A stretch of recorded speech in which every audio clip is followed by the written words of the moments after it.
Всем привет! Ну что, украинские беженцы, допрыгались? В Германии хотят сокращать пособия беженцам, потому что они слишком привлекательные. Работает всего лишь 20% от общего количества беженцев. А в Германии количество украинских беженцев самое большое вообще в мире. Официально там 1 200 000, а многие эксперты говорят, что все 1,5 миллиона, потому что много кто приехали, кто уехали, кто осели, кто без документов, кто по серым схемам. То есть эксперты утверждают, что 1,5 миллиона это как минимум там украинцев находится в этой прекрасной стране. Что же их привлекает так? Когда говорят, что в Ирландии большие пособия, то немножко, да, все ошибаются, так как все-таки сейчас, вот я смотрел новую статистику, про нее запишу тоже ролик, сейчас уже 109 тысяч украинцев, да, ну, тех, которые получили PPS номера, то есть это наши идентификационные коды. Сейчас именно активных PPS номеров, которые находятся в Ирландии, всего лишь 85 тысяч человек.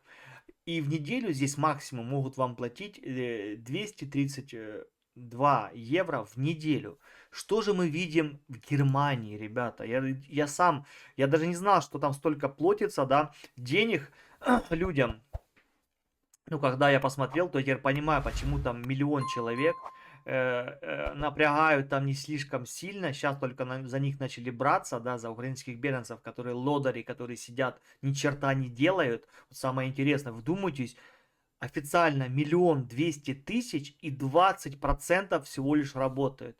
В Ирландии уже в процентном соотношении больше людей работает, пошли, хотя Ирландия маленькая страна и тоже выплаты здесь хорошие. То есть люди понимают, а в Германии реально все расслабились. Почему? Потому что когда людей много, когда большая страна, сложно всех отфильтровать, всех проверить. И многие мутят, крутят всякие движения. Давайте посмотрим, что же украинцам платят в 2024 году. Называется эта выплата у них «Деньги для граждан». Вот это вот. Немецкого я не знаю, не буду коверкать их язык. Э, Деньги для граждан в 2024 году, смотрите, платится. Обратно же украинцев приравняли к кому? Правильно, к немцам. Как и в каждой стране, в которой выдали вам временную защиту. То есть сам протокол временной защиты, он не то что принуждает, он дает право беженцу такие же почти на 90 там, процентов, как и у жителя, то есть как у того, у кого есть паспорт этой страны. То есть не просто какого-то беженца, мигранта, какого-то там даже по контракту человек приехал, да, работает в какой-то фирме. У него меньше всех, как говорится, легальных, да, способов доступа к каким-то программам, выплатам. А вот у украинского беженца просто, что он имеет паспорт, просто у него есть паспорт Украины, да, биометрически, он приезжает, и ему сразу все сыпется на голову просто так, от того, что он украинец. Он ничего не сделал для этой страны, вообще ничего, вот просто ноль, просто, вот zero, ни хрена просто. Дырка от бублика просто, раз и все. Ничего, палец о палец не ударил, и по Германии мы это видим. 1 200 000, аллилуйя! Вы шо, проснитесь, ребята! Ку-ку, халява скоро закончится, что вы будете делать все? В Берлине, в этих, как его, мусорных ящиках жить или что, я не пойму. Смотрим по выплатам что? Одиноким лицам, то есть, или одинокий родитель. То есть, если в семье один взрослый человек, либо вы сам, одиночка, приехали в Германию, вам выплачивают 563 евро. Просто так. Плюс, не забываем, медицина бесплатная, жилье тоже бесплатное. Плюс компенсация за коммунальные услуги. И еще бывает, если не ошибаюсь, выдают различные талоны вот эти на еду. Ну там в Lidl ты там тебе дали 50 евро, этот как его ваучер, ты пошел на него, скупился именно еду. Дальше. Для партнеров в семейной паре. Вот семейная пара, да, вот семейная пара, просто семейная пара, муж-жена, все. Им каждому платится по 506 евро в месяц. То есть уже получается пара получает больше 1000 евро. Обратно же они ничего не делают. Они просто им платят за то, что они просто украинцы. Вот понимаете, ничего не сделано. Ничего не сделано. взрослые в заведениях 451. Это имеется в виду, я так понимаю, если живут в каких-то как бы взрослые в заведениях, в каких-то, да, пансионах, либо в каких-то лагерях, как я понимаю, там, где размещают людей. Подростки, вот у вас есть ребенок, да, например, ему 14 лет, 471 евро. То есть уже, например, если вы два взрослых, и у вас ребенок от 14 до 14 лет, то вы уже на семью получаете 1500 евро. Ну, почти там немножко не хватает. 1500 евро. Хотя в Германии цены намного ниже, чем в Ирландии. Если пересчитать, то украинские беженцы в Германии чувствуют себя абсолютно шикарно. Алкоголь дешевле, обслуживание дешевле, продукты дешевле. То есть на процентов, я думаю, 10-20 многое что дешевле Германии.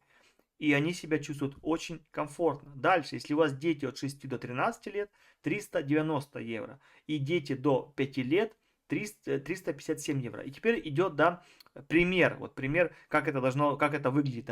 Например, семья с матерью и двумя детьми 6 и 14 лет получает 1429 евро. Свыше 63 тысяч гривен. Просто так. Мама с вот этими вот детьми, она в глаза таких денег не видела в Украине просто. Она максимум где-то работала там каким-то продавцом, либо, да, в какой-то конторе, получала максимум каких-то 20-25 тысяч, это просто с головой. И тут ей просто так дают 63 тысячи.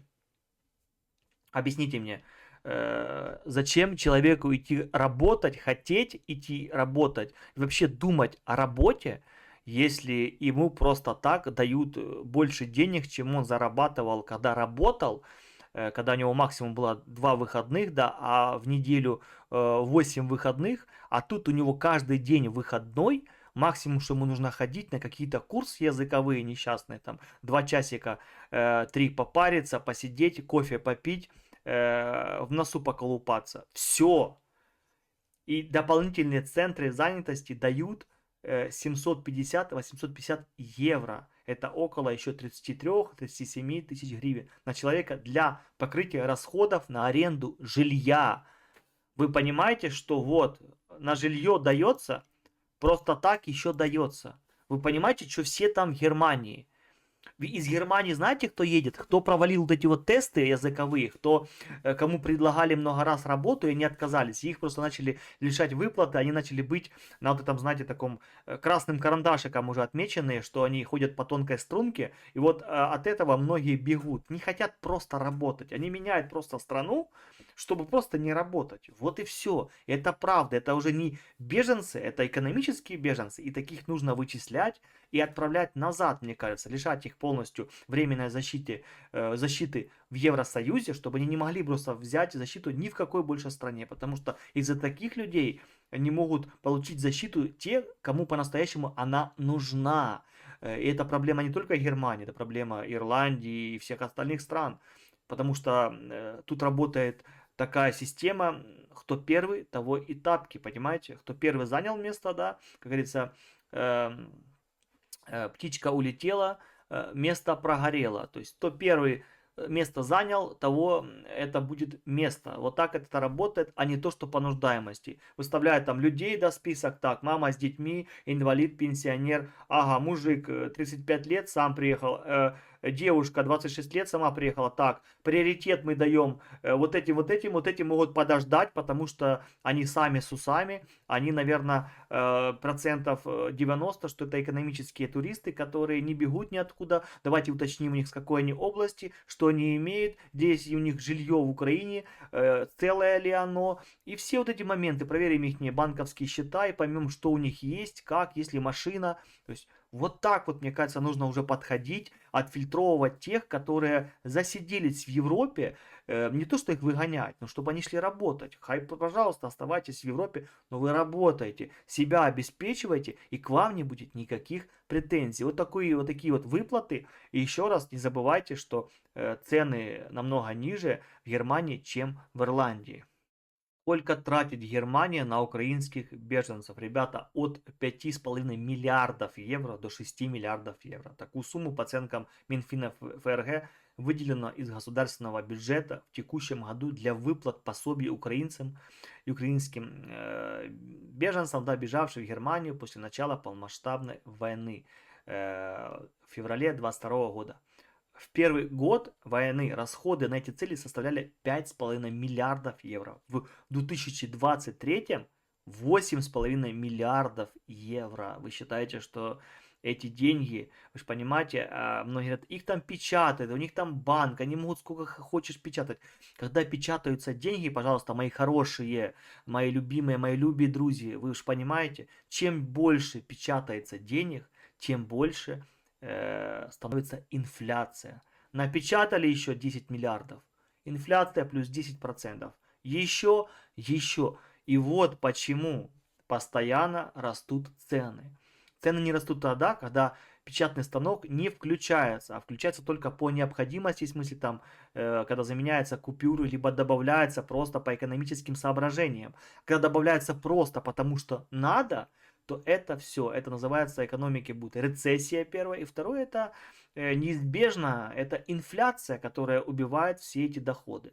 И второе, за это все будут платить кто? Налогоплательщики Германии. То есть кто? В большей части это немцы, обычные немцы, кровные немцы, у которых гражданство, которые здесь родились и которые теперь оплачивают все вот эти вот хотелки, которые уже продолжаются 2,5 года. Много ли это? Конечно, много. Нужно ли защищать незащищенные слои и беженцы, которые требуют реально помощи, и те люди, которые потеряли все, которые с оккупированных территорий, которые города уничтожены под ноль? Да, я считаю, да. Но уже многие страны Скандинавии уже принимают такие решения, что, например, Западная Украина, западные области, они более безопасны, и с тех областей людей будут индивидуально их кейсы рассматривать и одобрение давать, либо нет.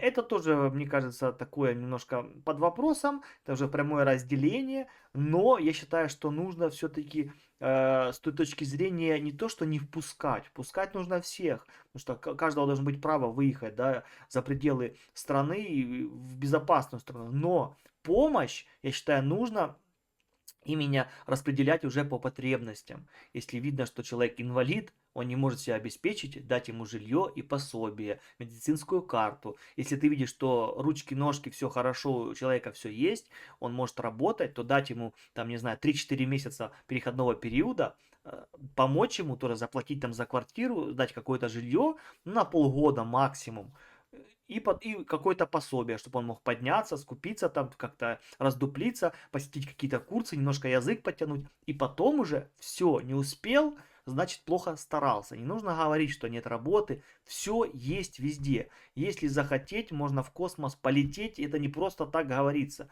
Нужно желание, хотение реализоваться и быть полезным. А если человек смотрит так, Гриша там сидит уже 2 года, а я приехал, меня заставляют работать. Что это такое?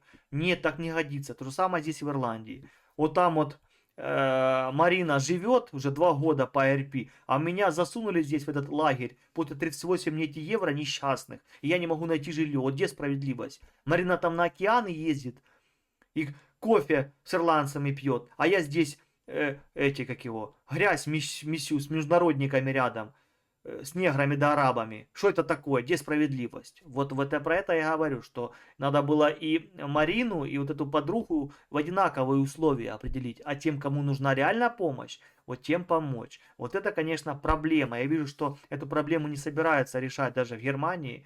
То есть выборочно, да, смотреть каждый кейс и выдавать помощь по нуждаемости. Не собирается никто. Я, видно, так понимаю, что они одним махом все потом отменят просто. И все, кто, как говорится, сидел на халяве, что ничего не делал, они сами просто уедут, потому что у них не будет другого выбора. Но это, конечно, жестко. Я все-таки считаю, что для нуждающихся, для тех, кто в зоне риска, им нужно дать какой-то переходной период, чтобы они все-таки как-то лайтово, да, если даже уезжали со страны, то как-то спокойно, размеренно, с каким-то планом, а не то, что всех потом выгонят, скажут, все, никаких выплат, никакого жилья, все, до свидания. Это будет, конечно, очень жестко.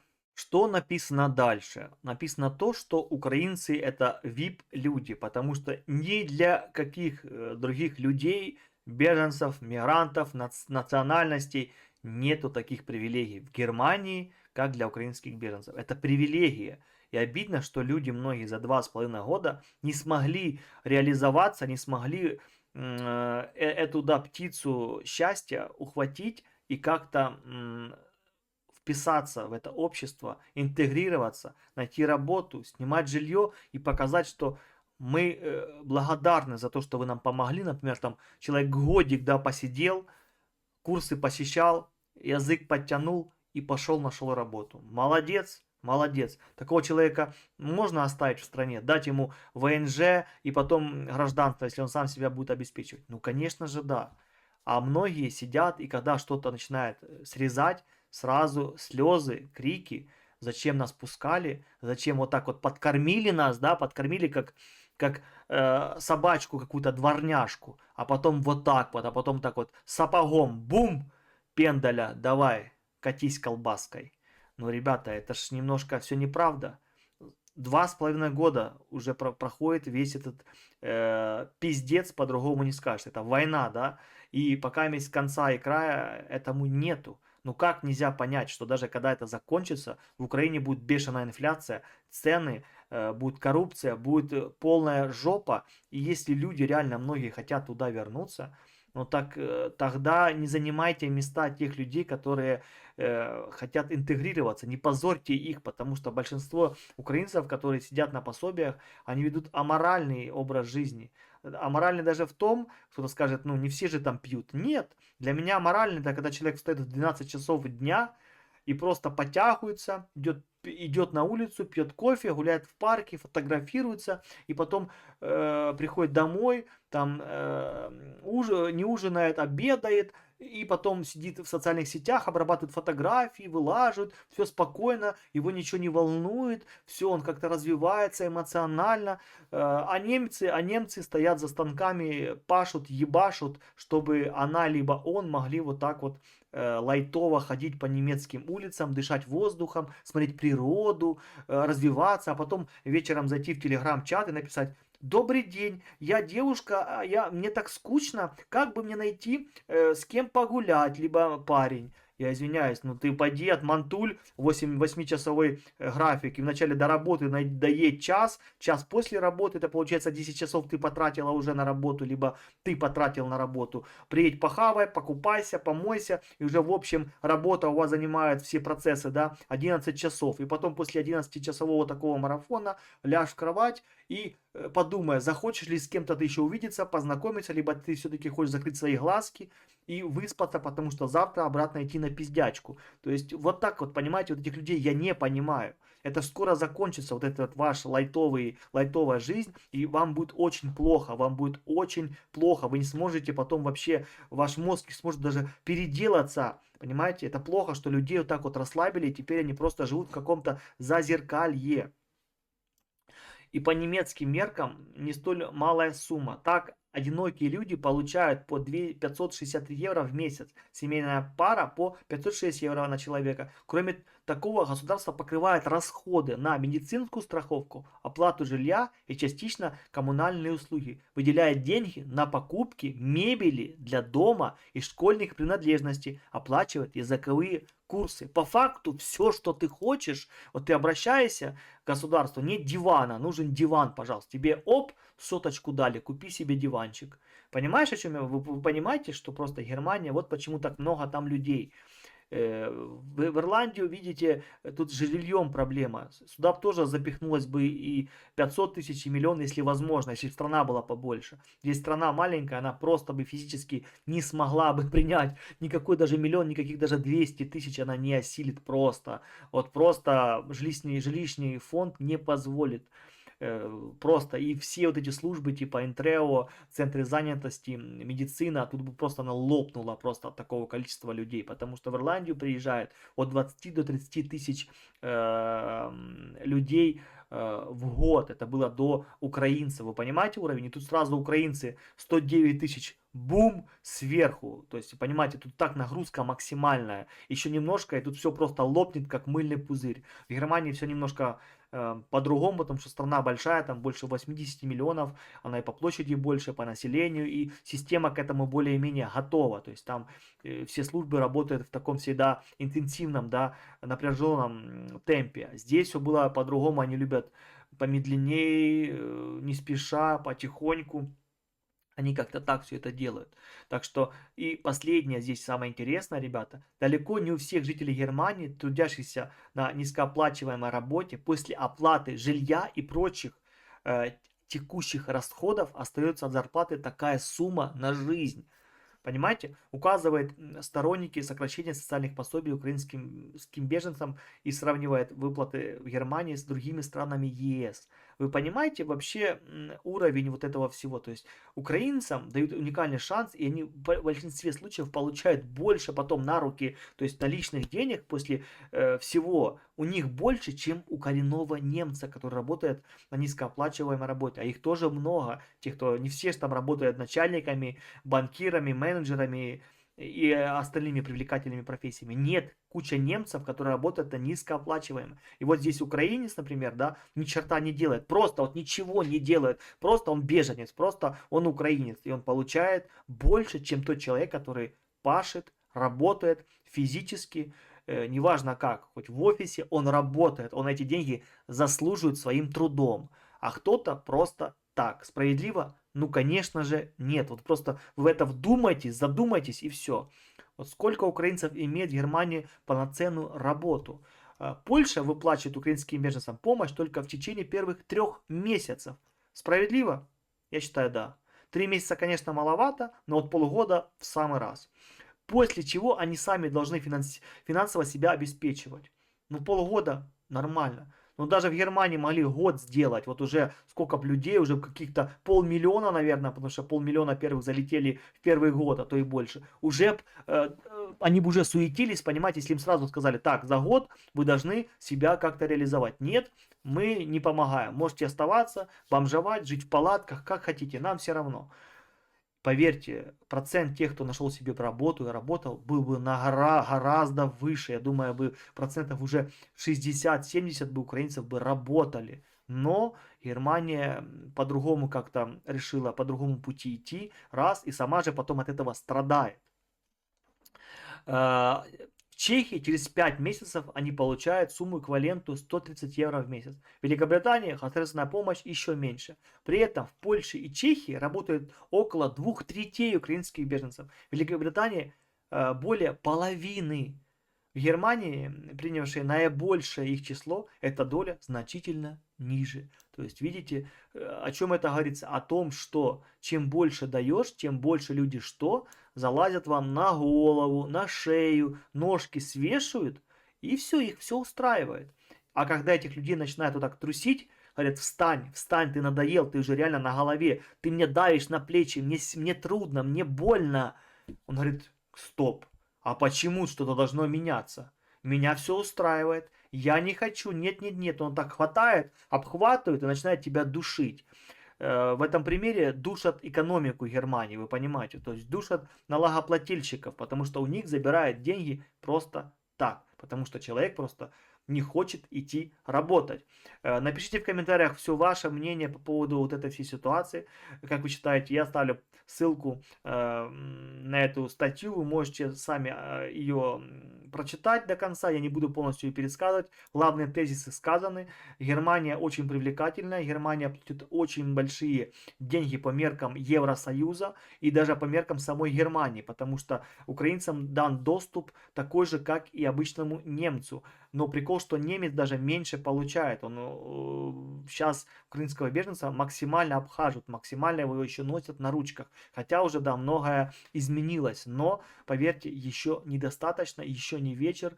И 25-й год, а потом и 26-й год не за горами. Кто не реализуется, я не знаю, чего вы стремитесь, чего вы хотите. Если вы просто реально хотите переждать и потом вернуться в Украину, и вы типа, ну, вам пофигу на Германию, на Ирландию, на Францию, на Испанию, на все эти страны, вы просто выдаиваете их, да, и забираете все, что вам дают, и вам все равно на интеграцию, на их культурные ценности, и на них, да, как нацию, то понятное дело, тогда все с вами ясно. Просто обидно, что общую картину ну, делает, да, по отношению к украинским беженцам вся Европа, которая смотрит на вот таких вот людей, которые так вот бездарно относятся к помощи, которые так вот бездарно обесценивают все и говорят, нам не интересно, мы не хотим, мы здесь проездом. И вот такое впечатление потом у немца будет, когда он узнает, да, ты откуда, с Украины, понятно, у него в голове сразу халявщик, на халяву, ничего не делать, лодырь и так далее. Хотя человек, возможно, работает, да, и приходится оправдываться, рассказывать свою историю, что я сам снимаю. То же самое в Ирландии уже. В Ирландии то же самое. Прям в паб приходишь, ты с Украины, а что ты, а как? А где работаешь? А что, жилье? Молодец. Когда ты рассказываешь, что у тебя все нормально, что ты нормальный человек, адекватный, то все в порядке. Если ты скажешь, что ты поверь на пособие ирландцу, вот в Ирландии, то поверь, он на тебя будет смотреть просто как на какого-то врага народа. И это справедливо, потому что это его налоги. Он пришел здесь и развлекается, отдыхает за свои деньги заработанные, с которых он заплатил налоги. А ты сидишь, пьешь, либо ешь в кафе, неважно, либо покупаешь какую-то одежду, либо путешествуешь.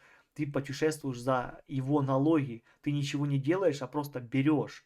Я понимаю, посидеть полгода, но максимум это год, это такой потолок просто. Вот просто уже нереальный, просто уже предел возможностей.